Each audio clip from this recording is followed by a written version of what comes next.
C'était vraiment la préoccupation de la mère des filles de Zébédée. Elle n'avait pas autre préoccupation que la position que devaient occuper ses enfants. Mais quant au salut, le salut de ses enfants était garanti parce qu'elle était sûre que ses enfants marchaient dans l'intégrité de la foi, dans la crainte de Dieu, loin du péché, se sanctifiaient, se repentaient, étaient soumis à la parole de Dieu. Alléluia! Alléluia! Alléluia! Toi qui m'écoutes ce matin, est-ce que telle est ta vie? Est-ce que tu t'es repenti de tes péchés? Est-ce que tu vis selon la parole de Dieu? Est-ce que tu marches par le Saint-Esprit? Est-ce que tu as abandonné tout ce que Dieu n'aime pas que tu faisais? Est-ce que ta vie est conforme à la parole de Dieu? Est-ce que tu vis selon la crainte de l'Éternel? Pour avoir d'abord le salut de ton âme, avant de penser de la position que tu dois avoir dans le royaume des cieux. Jésus revient bientôt. Il est là. Es-tu prêt? Maintenant, si la trompette de Dieu sonnait, est-ce que tu es sûr que tu seras enlevé? Si tu rates l'enlèvement, bien-aimé, c'est la grande tribulation que tu vas affronter. On a déjà parlé de cela. Bien-aimé, si tu rates l'enlèvement, c'est la grande tribulation que tu vas affronter. La grande tribulation. On a déjà sur des mois parlé de la grande tribulation ici, des événements eschatologiques, la fin des temps, on a abordé tous les sujets. Je ne vais pas revenir dessus. Mais il est bon que tu saches que d'un moment à l'autre, la trompette de Dieu peut sonner. J'ai vu sur les réseaux sociaux le pasteur Karambiri, dans ces temps-ci, qui pleurait. Dieu lui a fait une vision de l'enlèvement. Souvent, on les traite des gens qui ne sont pas vraiment de Dieu. Mais Dieu les parle. Parce que Dieu révèle aussi, dans la Bible, Dieu s'est révélé au roi païen, Nebuchadnezzar, et puis aussi Pharaon. C'est normal que Dieu se révèle d'eux. Dieu se révèle à eux aussi. Pour qu'eux aussi se répandent. C'est parce que Dieu les aime. Et qu'ils prêchent le vrai évangile, le dépouillement pour être sauvé. Parce qu'eux, ils condamnent le dépouillement. Ils ne prêchent pas le dépouillement. Mais il a eu une vision dans ces temps-ci sur l'enlèvement. Et beaucoup de chrétiens étaient restés et ils pleuraient dans la vision. C'est sur les réseaux sociaux. Ils pleuraient. Pasteur Karambiri, du Burkina Faso. Bien-aimé, si Dieu se révèle même à des prédicateurs qui ne prêchent pas le dépouillement de l'enlèvement de l'Église, à plus forte raison, toi, qui es dans la sainteté véritable, c'est pour te prévenir, pour dire que ça peut venir d'un moment à l'autre. Es-tu prêt pour le retour de Jésus-Christ? Est-ce que tu annonces l'évangile? Dans la semaine, tu as ton champ de mission qui est là, tu ne vas pas dessus pour travailler. Dieu t'a confié quelque chose, un travail. Tu ne le fais pas. Ça va t'empêcher de rentrer au ciel. Tu ne te lèves pas pour aller faire l'œuvre de Dieu. Ça t'empêche d'aller au ciel. Tu as ton champ de mission. Tu ne travailles pas dessus. Ça t'empêche d'aller au ciel. Tu n'évangélises pas. Tu n'accapes pas les âmes. Tu ne te sanctifies pas. Tout ça, ce sont des péchés. Si Jésus venait maintenant, tu ne peux pas rentrer au ciel. La Bible dit, dans 1 Thessaloniciens verset 23, soyez irrépréhensibles lors de l'avènement du Fils de Dieu. Mais avec ça, est-ce que tu n'es pas irrépréhensible? Tu vois que tu n'es pas répréhensible? Mettez mon bac là derrière. Il y a les bouteilles de l'eau qui tombent dessus. Mets ça derrière. C'est bon, voilà. C'est bon là. Amen. Alléluia. Gloire à Jésus. Jésus revient bientôt. Est-ce que tu es prêt? Est-ce que Jésus vient maintenant? Tu peux t'enlever avec lui. Pense-y. Et change le comportement que tu as. Change le caractère que tu as. Répands-toi. Sanctifie-toi. Obéis la parole de Dieu. Marche dans le Saint-Esprit. Abandonne le péché. Aide le péché. Marche dans la parole de Dieu. Bien-aimé, si la trompette de sonne maintenant, que tu n'es pas sauvé, c'est l'enfer qui te gagne. L'enfer, l'enfer, l'enfer. Mais ça va commencer d'abord par la grande tribulation. La grande tribulation, la souffrance. C'est-à-dire la période, la marque de la bête. La période, la marque de la bête. Quelqu'un me disait de la semaine là que, et c'est mon médecin, que bientôt quand ils vont activer la 5G, il y a une puce qu'ils vont mettre dans le corps des gens. Et cette puce-là marchera la 5G. Comme ils ont inventé le coronavirus, ça n'a pas marché chez les Africains. Si vous prenez cette puce-là, ça sera imposé. Et quand tu mets cette puce dans le corps, lorsqu'on activera la 5G, quel que soit où ils sont, et la puce là, 5G là, c'est un numéro de téléphone. Il suffit qu'ils font ça, tu tombes, tu meurs. Tu tombes, tu meurs. Tu tombes, tu meurs. Ils sont là rapide, ils appuient, tu tombes, ils vont réduire la population. Voilà comment ils vont finir les gens. Et ce qui vient là, c'est plus dangereux que Corona. Ce sont les signes qui font partie, les éléments qui font partie des signes des derniers temps. La Bible dit dans les derniers temps, les gens seront tellement méchants, fanfarons, hautains, ennemis généraux, ils viennent, blasphémateurs. Tout ça, c'est dedans. La méchanceté de l'homme. Donc les signes de l'avènement du Fils de Dieu sont là au quotidien. Ta vie chrétienne est-elle en bonne et due forme? Ta relation avec Dieu, elle était bonne? Elle est bonne? Est-ce qu'elle est bonne? La mère des filles de Zébédée n'avait pas de problème au niveau de ses enfants concernant les relations qu'ils avaient avec Dieu et avec les semblables. Elle avait l'assurance de leur salut. L'assurance de leur salut. Elle avait l'assurance de leur salut. Est-ce que tu as l'assurance de ton salut?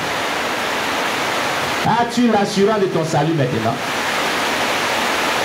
As-tu l'assurance de ton salut, bien-aimé? Es-tu prêt pour le retour de Jésus-Christ? Est-ce que tu annonces l'évangile? Est-ce que tu prêches la parole de Dieu aux gens? Est-ce que tu gagnes les âmes à Jésus-Christ?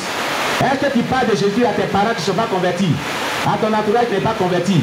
À Jésus pour les envoyer à la conversion? Est-ce que Jésus te trouvera en train de faire son œuvre de la sainteté? Est-ce que tu es dans la volonté de Dieu? Dans la semaine, à qui tu as parlé de Jésus-Christ? Jusqu'à dimanche. Quelle est cette personne que tu as invitée à Jésus-Christ? Quelle est cette personne que tu as annoncée? Tu es parti sur ton champ de mission. Dieu t'a confié une responsabilité. Est-ce que tu as fait l'œuvre de Dieu sur ton champ de mission?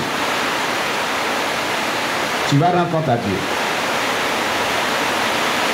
Tu vas rendre compte à Dieu. Tout ceci compte pour que tu sois enlevé. Tout ceci compte pour que tu rentres au ciel. Tu es au courant de tout. Dieu t'a prévenu. Dieu t'a parlé. Chaque fois il te parle, il t'enseigne, il t'instruit. Si c'est ce que tu dois faire pour être sauvé, mais tu n'y prends pas garde. À chaque fois qu'on évolue, tu régresses. C'est pas bon. Il faut évoluer aussi avec les enseignements. Alléluia. J'ai dit alléluia.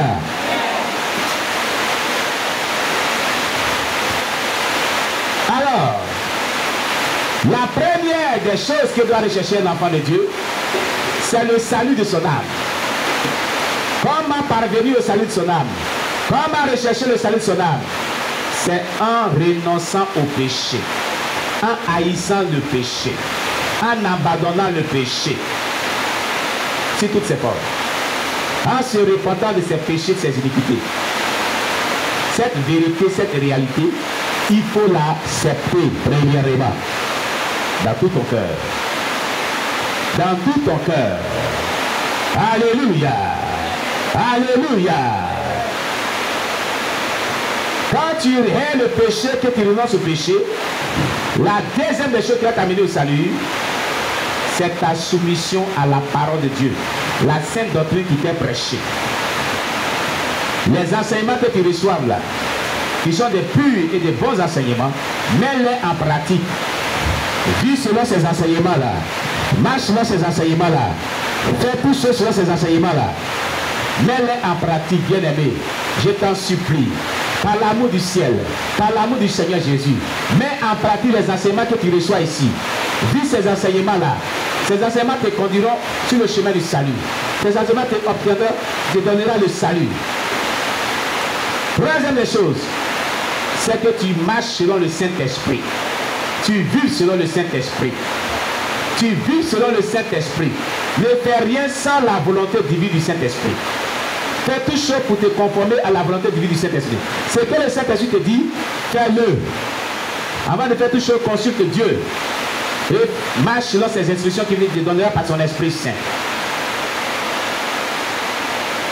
Voici ces éléments qui vont t'assurer le salut de ton âme. Le salut de ton âme. Alléluia. Voici les éléments qui vont t'assurer le salut de ton âme. Quand maintenant tu auras eu le salut de ton âme, ce qui est préoccupant maintenant, ce sont les récompenses au ciel. La position et les récompenses au ciel. Amen. Gloire à Jésus. Ta position et les récompenses au ciel. Et c'est pourquoi la mère de Zébédée, la mère des filles de Zébédée, a demandé que Jésus-Christ ordonne que l'un de ses filles soit à sa droite et l'un de ses filles soit à sa gauche. Alléluia. L'un de ses filles soit à sa droite et l'un de ses filles soit à sa gauche. Parce qu'elle était déjà assurée qu'elle avait déjà l'assurance du salut de ses enfants qui marchaient avec Jésus-Christ étant des disciples. Un véritable disciple qui marche avec Jésus-Christ doit avoir l'assurance de son salut. La volonté de Dieu, la vision exacte de Dieu est que nous tous qui sommes convertis à Jésus-Christ, nous soyons des disciples de Jésus-Christ. C'est pourquoi dans le livre de Matthieu chapitre 28, verset 18 à 20, il a dit: tout pouvoir m'a été donné dans le ciel, allez partout le monde, faites des disciples des nations. Les nations sont les habitants de la terre. Les habitants de la terre, c'est nous. Nous qui nous convertissons à Jésus-Christ, nous devons vraiment parvenir à être disciples de Jésus-Christ. Parvenir à être disciple de Jésus-Christ.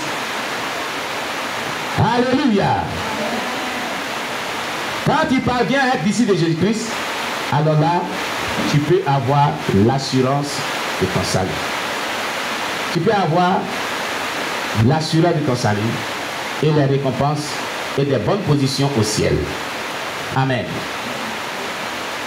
Gloire à Jésus-Christ. Alors, Jésus leur a demandé: vous ne savez pas ce que vous demandez. Pouvez-vous boire la coupe que je dois boire?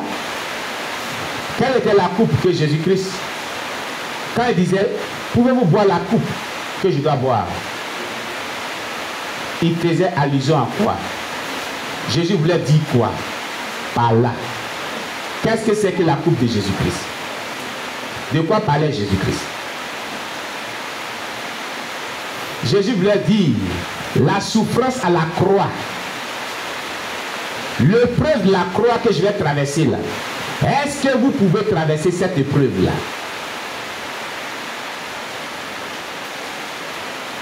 La croix de Jésus-Christ. Est-ce que toi, cette femme et tes enfants, vous pouvez vraiment traverser l'épreuve de la croix? La coupe que je dois boire là, est-ce que vous pouvez la boire? Cette coupe, est-ce que vous pouvez la boire aussi? Ce qui veut dire quoi? Le salut de notre âme et la position au ciel n'est pas chose facile. Il y a l'épreuve de la croix d'abord qui doit agir dans nos vies. L'épreuve de la croix d'abord. Jésus dit: est-ce que vous savez ce que vous demandez? Pouvez-vous boire la coupe que je vais boire? Votre demande là, de ce qu'un soit à ma droite et l'autre à ma gauche, dans le royaume de mon Père, la condition, c'est que pour y arriver, il faut que vous puissiez boire la coupe que je vais boire. Et la coupe que Jésus allait boire, c'est la coupe de la douleur à la croix. Il parlait de sa souffrance qu'il devait endurer à la croix. La croix. Qui a regardé le film La Passion du Christ? Qui a une fois regardé le film La Passion du Christ de Mel Gibson? Qui n'a jamais regardé ce film-là? Mais il y en a, ils ne sont pas des deux côtés.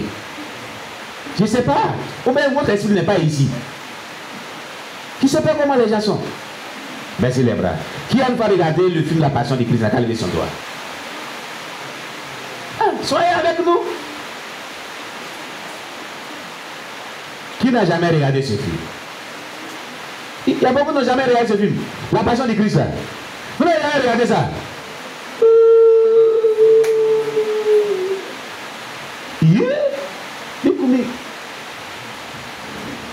Levez les doigts ceux qui n'ont jamais regardé La Passion du Christ.